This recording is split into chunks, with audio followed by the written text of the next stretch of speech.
예, 우리 옆에 있는 분들하고 잠깐 인사 좀 나눌까요? 반갑습니다. 일주일 동안 안녕하셨습니까? 예, 예배에 함께 하시는 모든 분들 주님의 이름으로 축복합니다. 하나님의 크신 은혜가 한 주간 동안도 꼭 함께 하시기를 소망합니다. 우리가 고린도후서를 살펴보고 있는데 고린도후서에서 우리 성도의 정체성에 대해서 몇 가지로 표현합니다. 첫째가 그리스도의 향기다. 향기는 좋은 냄새죠. 다른 사람에게 어떤 매력적이고 기쁨을 주고 행복하게 하는 것. 그래서 그리스도인은 나뿐만 아니라 다른 사람들에게 행복을 줄 수 있는 사람입니다. 근데 나의 그냥 향기가 아니라 그리스도의 향기, 그리스도를 통해서 나타나는 향기이기 때문에 내가 믿는 그 그리스도를 통해서 내가 행복할 뿐만 아니라 다른 사람을 행복하게 하는 사람이 그리스도인이다. 두 번째는 그리스도의 편지라 그랬습니다. 편지는 읽는 거죠.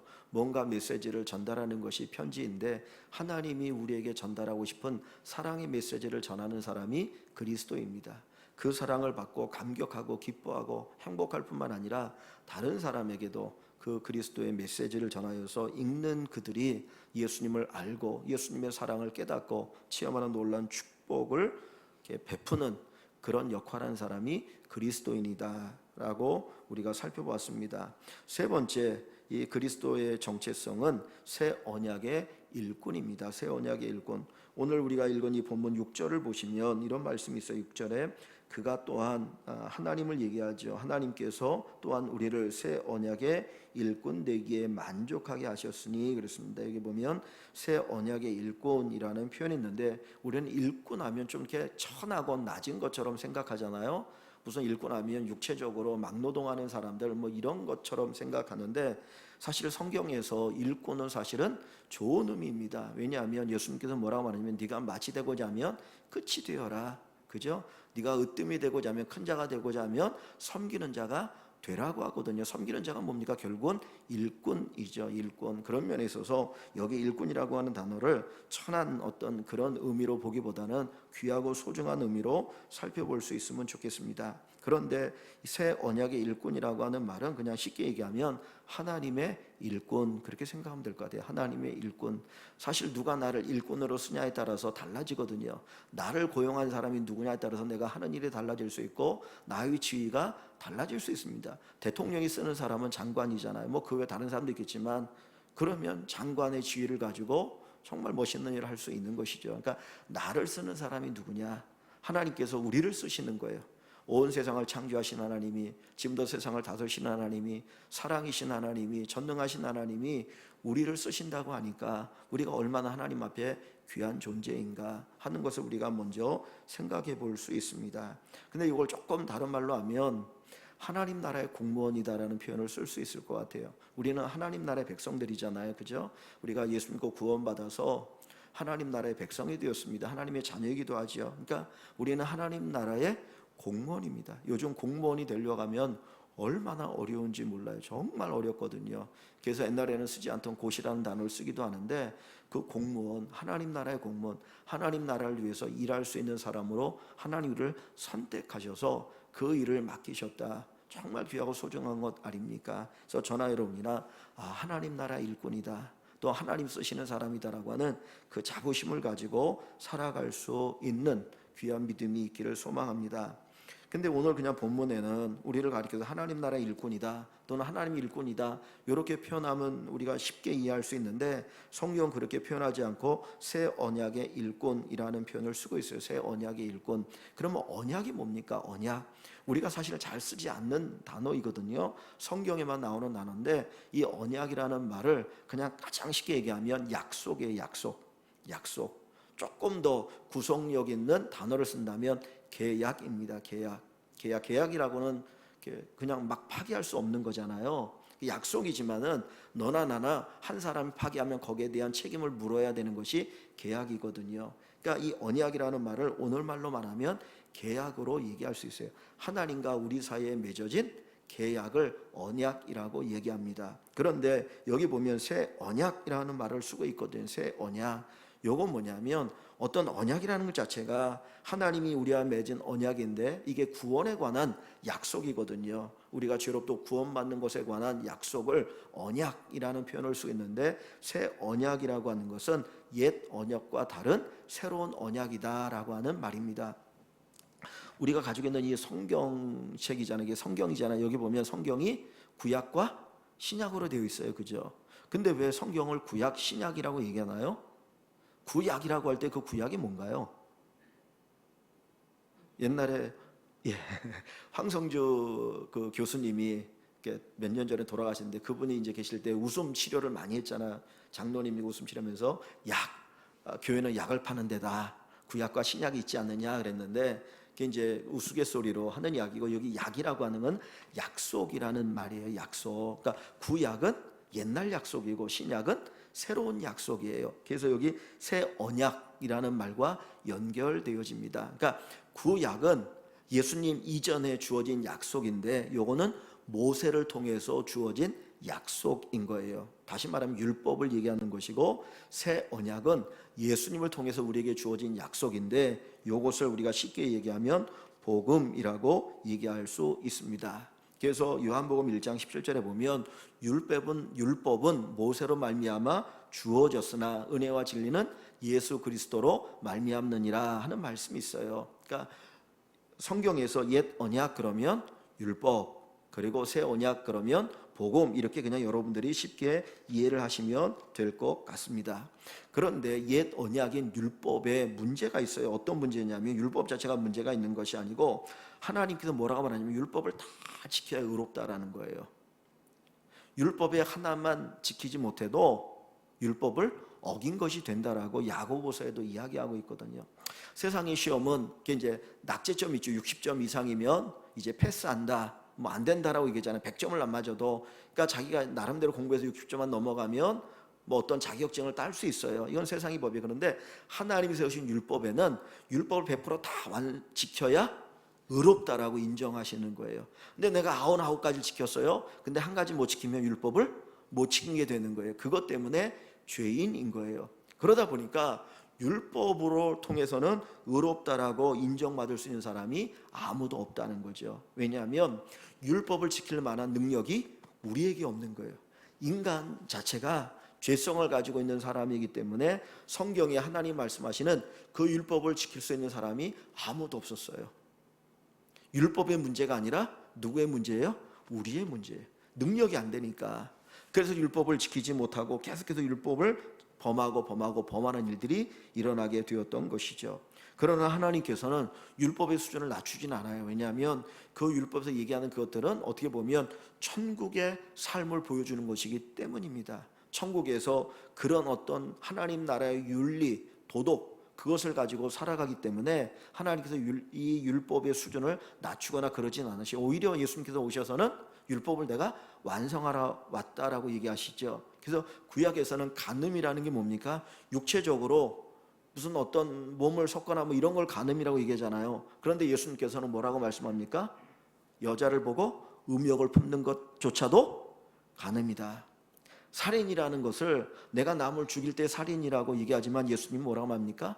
남을 미워하는 것 자체가 이미 살인이라고 얘기하시거든요. 그러니까 사실 어떻게 보면 예수님께서는 구약에 있는 율법의 수준을 더 이렇게 높여 놓으신 거예요. 그것은 이제 우리가 살게 될 영원한 천국의 수준이 그렇게 높다라고 하는 것을 우리에게 보여주고 그런 삶을 살 수 있게 될 것이다라고 하는 것을 미리 보여주는 사건인 것이죠. 근데 이 율법을 사람들이 나름대로 지키려고 애를 쓰지만은 지킬 수가 없는 거예요.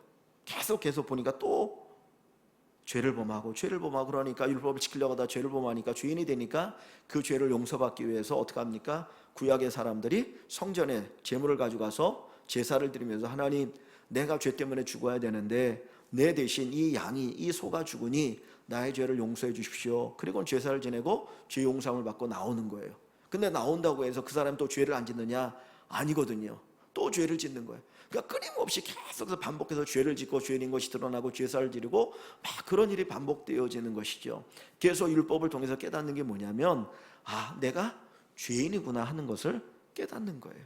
그러니까 율법을 지켜야 우리가 의로워질 수 있는데 인간이 율법을 지킬 능력이 없어요. 그러니까 율법을 통해서 뭘 깨닫냐면, 아, 인간인 나는 죄인이구나. 그래서 율법을 지킬 수가 없구나라고 하는 것을 깨닫게 되어지는 것이 율법의 목적이다라고 이야기를 합니다. 그 얼마 전에 작년 추석입니까? 그 나훈아 씨가 이제 콘서트를 하면서 노래를 하나 이렇게 발표를 했잖아요.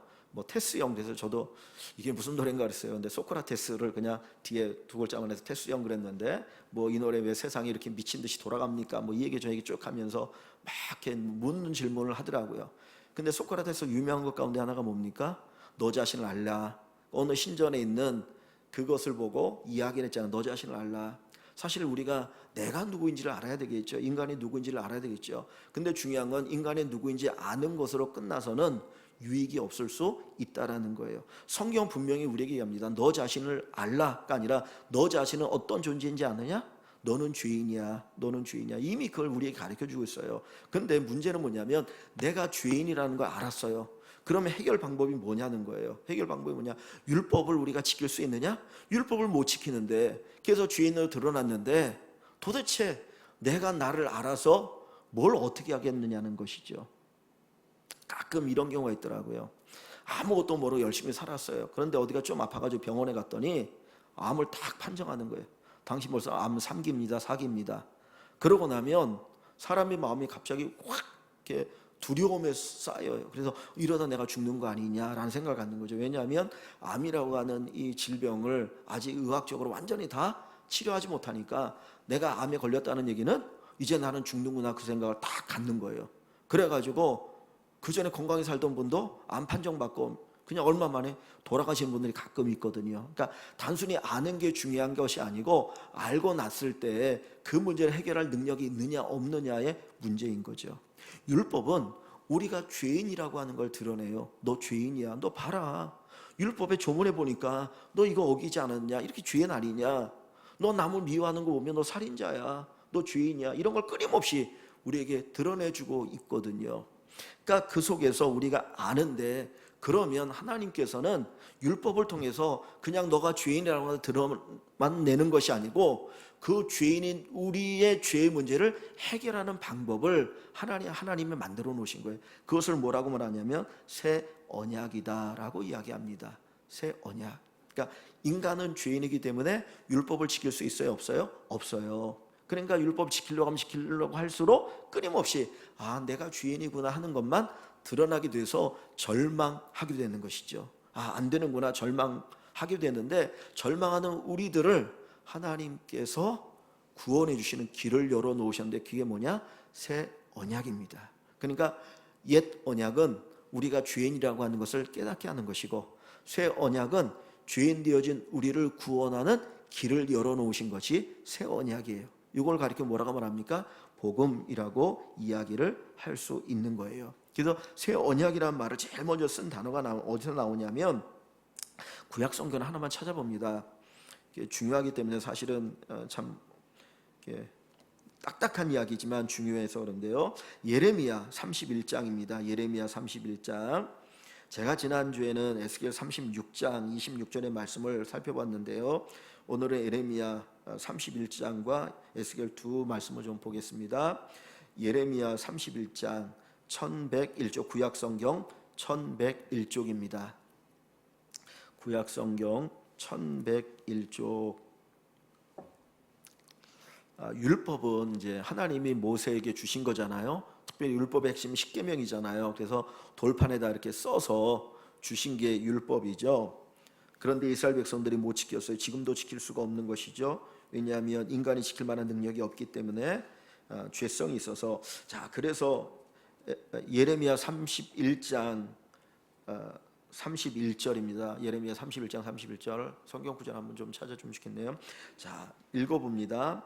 여호와의 말씀이니라. 보라, 날이 이르리니 내가 이스라엘 집과 유다 집에 새 언약을 맺으리라. 자, 여기 보면 새 언약을 얘기해요. 그러니까 시내산에서 율법을 주시면서 맺었던 언약, 그 율법의 언약 말고 새로운 언약을 맺으시겠다 그랬습니다. 자, 32절도 봅니다. 32절, 34절까지 봅니다. 이 언약은 내가 그들의 조상들의 손을 잡고 애굽 땅에서 인도하여 내던 날에 맺은 것과 같이 아니할 것은, 율법을 얘기하는 거죠. 자, 그 율법, 그 옛날 언약과 같지 않은 것은 내가 그들의 남편이 되었어도 그들이 내 언약을 깨뜨렸음이라. 여호와의 말씀이니라. 그러나 그날 후에 내가 이스라엘 집과 맺을 언약은 이러하니 곧 내가 나의 법을 그들의 속에 두며 그들의 마음에 기록하여 나는 그들의 하나님이 되고 그들은 내 백성이 될 것이라 여호와의 말씀이니라. 아멘. 자, 34절. 그들이 다시는 각기 이웃과 형제를 가르쳐 이르기를 너는 여호와를 알라 하지 아니하리니 이는 작은 자로부터 큰 자까지 다 나를 알기 때문이라. 내가 그들의 악행을 사하고 다시는 그 죄를 기억하지 아니하리라. 여호와의 말씀이니라. 아멘. 자, 여기 보니까 뭐라고 말하냐면 33절 중간에 보면 내가 나의 법을 그들의 속에 두며 그랬어요. 그들의 속에 두며. 그러니까 하나님의 그 율법이 우리 마음에 이렇게 새겨지게 한다라는 거예요. 그 얘기 뭐냐면 우리의 마음이 그런 마음을 가지고 살게 하시겠다. 제가 지난주에 그 말씀을 드렸지요. 그래서 마음에다가 하나님의 법을 기록하여서 그 말씀대로 살아갈 수 있도록 하시겠다라고 하는 것이 새 언약인데 34절을 다시 가보시면 끝부분에 보면 내가 그들의 악행을 사하고 다시는 그 죄를 기억하지 아니하리라. 구약의 율법은 제사를 지내면 끊임없이 자기가 죄인인 게 자꾸 기억나는 거예요. 왜냐하면 돌았으면 또 죄를 지니까. 그러니까 죄인이라는 것만 기억나거든요. 근데 하나님께서 아예 완전히 그 죄를 없애 주시는데 그 방법이 뭐냐면 예수님의 십자가의 보혈인 거예요. 예수님의 십자가의 보혈로 우리의 죄를 완전히 깨끗하게 씻겨주시는 것을 여기에 이야기하고 있는 것입니다. 그래서 새 언약이라고 하는 것은 옛 언약과 질적으로 다른 것을 이야기해요. 그래서 그 누가복음 22장 20절 거기 보시면은 예수님께서 제자들과 함께 유월절 만찬을 하시죠. 마지막 식사를 하실 때 빵을 주시고 그 다음에 포도주를 나눠주면서 하시는 말씀이 새 언약의 피다 그래요. 새 언약의 피다. 그 얘기 뭐냐면 옛날에, 그러니까 지금이 아니고 옛날에는 나라와 나라 사이에 아니면 사람과 사람 사이에 어떤 약속을 이렇게 하게 되면 아주 귀한 중요한 약속을 하게 되면 어떻게 하냐면 짐승을 잡아가지고 이렇게 쪼갭니다. 그럼 짐승을 잡아서 딱 쪼개버리면 짐승이 죽고 피가 막 흐르잖아요. 가운데로 피가 흐르면 그 짐승 이렇게 둘로 딱 나눈 그 가운데로 약속을 맺은 사람이 이렇게 지나가는 거예요. 지나가면서 뭘 얘기냐면 너나 나나 둘 중에 하나가 약속을 어기면 이 짐승이 죽어서 피 흘리는 것처럼 죽을 줄 알아라. 그래서 이 약속을 맺을 때는 피가 있었어요. 피의 언약. 예수님이 십자가에 달려서 죽으셔서 피 흘리신 거는 예수님이 우리에게 약속을 맺는 거예요. 새로운 약속. 뭐냐면 너희가 나를 믿기만 하면 내가 너희 모든 죄를 다 용서한다라고 하는 그 약속을 맺으시는 거예요. 자기의 피를 흘리심으로써. 그런 의미가 사실 거기에 담겨 있거든요. 그래서 예수님께서 유월절에 그 제자들에게 이 포도주를 나눠주시면서 이것은 너희를 위하여 흘리는 새 언약의 피다라고 얘기할 때 그것은 우리에게 구원을 주시기 위한 하나님의 새로운 약속이구나 하는 것을 우리가 알게 되어지는 것입니다. 그래서 예수님께서 피를 통해서 언약을 맺으셨다라고 하는 새로운 언약을 맺으셨다라고 하는 건 뭐냐면 세 가지 의미가 있어요. 하나는 뭐냐면 하나님이 율법을 주신 것은 너희가 율법을 지키라고 주신 거죠, 우리에게. 근데 우리가 율법을 지킬 수 있나요? 없나요? 못 지키니까 우리가 죄인이라는 게 드러났잖아요. 그래서 예수님이 이 땅에 오셔서 인간으로 이 땅에 오셔서 예수님께서 율법을 다 지키시는 거예요. 우리를 대신해서 예수님이 율법을 다 지키셔요. 그리고 두 번째로 예수님께서 십자가 위에서 피 흘리시는 대속제물이 되어서 우리의 죄를 다 용서해 주시는 거예요. 그러니까 내가 지키지 못한 율법을 예수님이 다 지켜주시고 우리가 죽어야 되는데 죄로 죽어야 되는데 예수님이 대신 죽으셔서 우리의 죄를 다 용서해 주시고 그리고 세 번째로 그 예수를 우리가 믿기만 하면 완전하신 예수님의 의로움이 우리의 의로움이 되게 하시는 거예요. 이것이 새 언약입니다. 그러니까 새로운 언약은 뭐냐? 옛 언약은 율법을 우리에게 주셔서 네가 한번 율법 지켜봐. 율법을 잘 지키면 너 의인이라고 해줄게. 하나님이 하셨어요. 그런데 인간이 율법을 다 지킬 수 있어요? 없어요? 못 지키잖아요. 그러니까 겉봐. 인간은 그게 죄인인 거야. 안 되지. 그러니까 내가 너를 위해서 새로운 언약을 줄게. 새로운 구원을 얻는 길을 열어줄 테니까 요 길을 너희가 따라와 라고 해서 보여주신 걸 새 언약이에요. 그게 뭡니까? 예수님께서 인간이 되셔서 우리가 지키지 못한 율법을 주님은 다 지키신 거예요. 율법을 다 지키셨어요. 그리고는 예수님께서 내가 주가 대신 예수님이 죽으셔서 우리의 죄를 다 용서해 주시고, 그리고 그 예수님을 믿기만 하면 완전하신 예수님의 의로움이 우리의 의로움이 되게 하시는 거예요. 이것을 새 언약이라고 이야기합니다.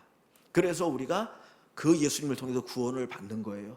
이걸 다른 말로 하면 뭐라고 말할 수 있느냐, 쉽게 얘기하면 복음이라고 얘기하는 거죠. 복음은 좋은 소식이잖아요, 그죠?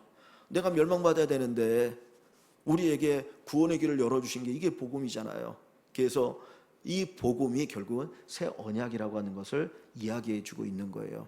그래서 오늘 이 말씀 속에 보면 예수님께서 이제 하나님이 우리를 새 언약의 일꾼으로 세우셨다 그랬는데, 그 새 언약을 통해서 우리가 예수를 영접하고 그러면 하나님의 자녀가 되어지고 우리가 새로운 존재가 되는 거예요. 우리가 예수 믿기 이전에 나와 예수 믿은 이후에 나는 달라요. 전혀 다른 존재예요. 마치 똑같은 것처럼 느껴지기도 하지만 예수 믿기 이전에 나와 예수 믿은 이후에 나는 전혀 다른 새로운 존재입니다. 그래서 우리는 새로운 삶을 살아가고 있는 것이죠. 그래서 오늘 본문을 다시 한번 보시면, 본문에 보면 어떤 이야기가 나옵니까? 여기 보시면 6절을 보시면, 3장 6절을 보시면, 그가 또한 우리를 새 언약의 일꾼 되기에 만족하게 하셨으니 율법 조문으로는 하지 아니하고, 그죠? 율법으로는 죄인으로밖에 드러나지 않아요, 그죠? 어떤 우리를 살릴 수 있는 능력이 없어요. 오직 영으로 함이니, 영은 성령을 얘기합니다. 영으로 함이니 우리가 새 언약의 일꾼 된 것은 영으로 되어진 것인데, 율법 조문은 죽이는 것이요, 그죠? 죄인으로 드러나니까 너 죽어야 할 수밖에 없어, 너 죽어야 돼, 이걸 얘기하는 거죠. 반면에 성령은 살리는 것이다 라고 이야기합니다. 자, 그래서 우리가 성령을 통해서 이제 하나님의 새 언약의 일꾼이 되었어요. 그 은혜를 누리고 또 그 안에 살아간 사람이 되었던 것이죠. 그런데 자, 여기 보면 뭐라고 표현하냐면 6절을 다시 한번 봅니다. 그가 또한 우리를 새 언약의 일꾼 되기에 만족하게 하셨으니, 만족한다라고 이 말은 어떤 말이냐면, 좀 더 정확하게 얘기하면 충분하다는 말이에요. 충분하다. 그러니까 우리가 새 언약의 일꾼 되기에 충분하다, 만족하다는 말, 충분하다는 말이 조금은 다르죠, 그죠? 의미가. 그러니까 너는 새 언약의 일꾼 될, 복음의 일꾼 되기에 충분한 자격이 있어라는 이야기예요. 근데 그것이 어디에서 오는 자격이냐면 5절 끝부분에 보면 우리의 만족은, 우리의 충분한 것은 오직 하나님으로부터 나느니라. 우리가 새로운 언약의 일꾼, 복음의 일꾼이 되기에 충분한 것은 나 자신에게 있는 것이 아니라 하나님으로부터 난다 그래요. 근데 그것이 무엇을 통해 가능하냐면 성령으로 가능하다라고 하는 걸 이야기해 주고 있는 것입니다. 자, 근데 여기 보시면 이제 뭘 얘기냐면, 그것을 통해서 우리에게 가르쳐 주는 게 뭐냐면, 그러면 성령께서, 우리가 예수님이 십자가 달려 죽으셔서 우리를 구원해 주셨거든요. 근데 그것을 우리가 이제 성령을 통해서 새 언약의 사람, 새 언약의 일꾼이 되었어요. 그러고 나서 우리에게 어떤 결과가 있는가 보면 여기 17절을 봅니다. 17절과 18절 한번 같이 읽어볼까요? 같이 봅니다. 주는 영이시니 주의 영이 계신 곳에는 자유가 있느니라. 우리가 다 수건을 벗은 얼굴로 거울을 보는 것 같이 주의 영광을 보매 그와 같은 형상으로 변화하여 영광에서 영광에 이르니 곧 주의 영으로 말미암음이니라. 자, 우리가 새 언약의 은혜를 누리는 것은 성령을 통해서 그게 되는 거거든요. 그러니까 하나님의 성령. 그래서 예수님이 십자가 달리시고 부활하시고 승천하시고 때 주는 뭐라고 말합니까? 야, 너희는 예루살렘 떠나지 말고 기다려. 그러면 아버지 약속하신 것을 너에게 보내줄 거야 라고 말씀하시죠. 그래서 10일 후에 예수님이 승천하시고 10일 후에 오신 분이 누구십니까? 성령 하나님이시죠. 오순절날 그 성령 하나님이 오셔서 우리에게 예수를 믿게 하는 거예요. 그래서 새 언약, 예수님의 복음을 우리가 믿어서 구원받고 하나님의 자녀가 되어지고 하나님의 복을 누리며 살아가게 하시는 거거든요. 그러니까 이거 천적인 하나님의 은혜인데, 자, 그 성령께서 우리 안에, 우리가 새로운 일꾼이 되어지면, 새 언약의 사람이 되면 어떤 일이 있느냐면, 아까 여기 17절에 읽은 것처럼 보시면 주는 영이시니, 주는 예수님을 가리킵니다. 주는 영이시니 성령으로 예수님이 이제 우리에게 오신 거예요. 그래서 주의 영이 계신 곳에는 뭐가 있다고요? 자유함이 있어요. 주의 영이 계신 곳에는 자유함이 있다. 무엇으로부터 자유입니까? 죄로부터의 자유인 거예요. 죄는 우리를 어떻게 합니까? 망하게 하죠. 우리를 끊임없이 죄책감에 사로잡혀서 있게 하고 우리를 죄인으로 끊임없이 고통스럽게 하거든요. 그런 영원한 지옥 멸망을 당하게 하는 것이 죄의 결과입니다. 그런데 그 주의 영이 오셔서 우리에게 이 복음을 믿게 해서 우리를 어떻게 합니까? 자유롭게 한다는 거예요. 죄로부터 자유함, 그리고 세상으로부터 자유함. 그래서 성령의 충만함 있는 사람, 성령의 충만함 있는 사람은 정말 세상에 매인 사람이 아니라, 묶인 사람이 아니라 세상으로부터 자유할 수 있는 사람인 거죠.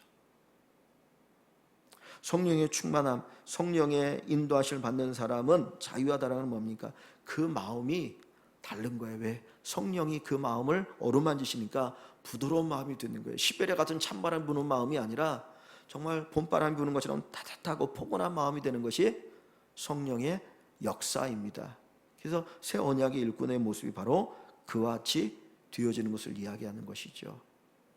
그리고 나서 18절 말씀에 보면 주의 영광을 보매 그와 같은 형상으로 변하리니, 예수님의 모습을 닮아가는 거예요. 예수님의 모습을 점점 닮아가는 것을 이야기합니다. 그래서 처음 내가 예수 믿을 때는 망나니와 같았는데 예수를 믿고 나니까 사람이 바뀌고 변화되어서 예수님의 성품을 가지고 살아가게 되어지는 것이죠. 그래서 거룩한 신앙 인격, 예수님의 신앙 인격을 가지고 살아가는 그런 사람들이 되어지는 것을 우리에게 말씀해 주고 있습니다.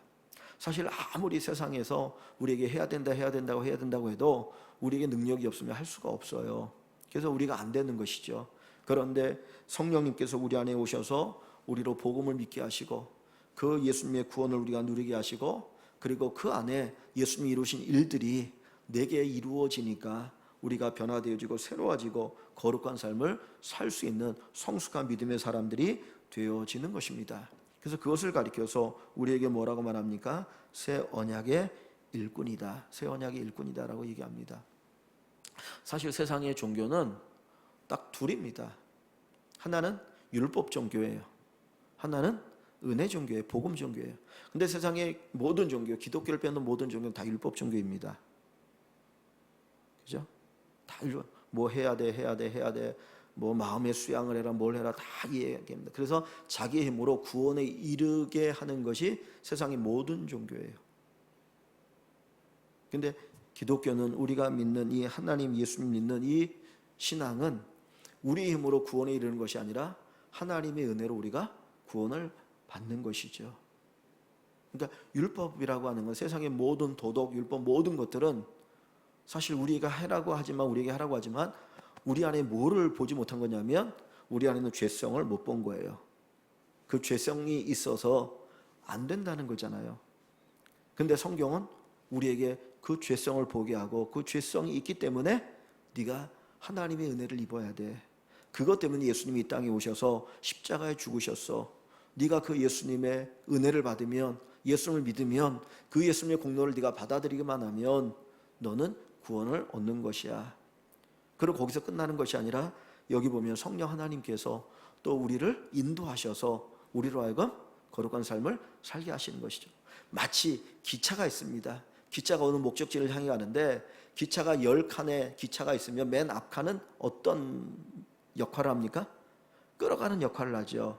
그죠? 앞에 있는 칸이 끌어가고 나머지는 다 따라가는 거 아닙니까? 우리 인생이 똑같은 거예요. 우리 인생의 앞에서 성령 하나님 우리를 끌어가시는 거예요. 성령 하나님 끌어가시고 우리가 그분에게 이렇게 달려있으면,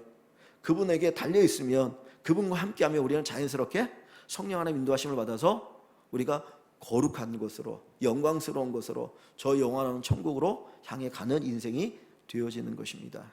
오늘 말씀 속에서 새 언약의 일꾼이라고 하는 이 표현을 썼는데, 새 언약, 복음, 그것은 하나님의 은혜를 누리게 하고 하나님과 깊은 관계 가운데 들어가게 하고 하나님의 은혜를 누리고 또 하나님의 그 은혜의 삶을 함께 나누도록 하여 주십니다. 저와 여러분들이 정말 복음의 사람, 복음의 일꾼이라고 하는 것을 기억하면서 이 복음의 풍성함을 더 많이 누리시기를 주님의 이름으로 간절히 축원합니다. 우리 시간